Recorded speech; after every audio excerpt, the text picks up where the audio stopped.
Brad Pitt and Charlize Theron were romantically linked last year, and now the former couple have reunited for a cause close to both their hearts.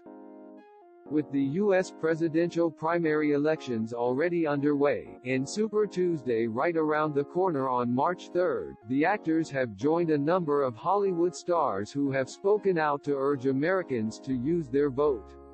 "I vote because I believe in change," many of the A-listers, including Brad, echoed throughout the clip. As well as Brad and Charlize, Laura Dern, Chris Evans, Awkwafina, Willem Dafoe, Jodie Turner-Smith, Beanie Feldstein, Caitlin Dever, Adam Sandler, Margaret Qualley, Shia LaBeouf, Taylor Russell and Dakota Fanning were among the many other celebrities who featured in the star-studded video.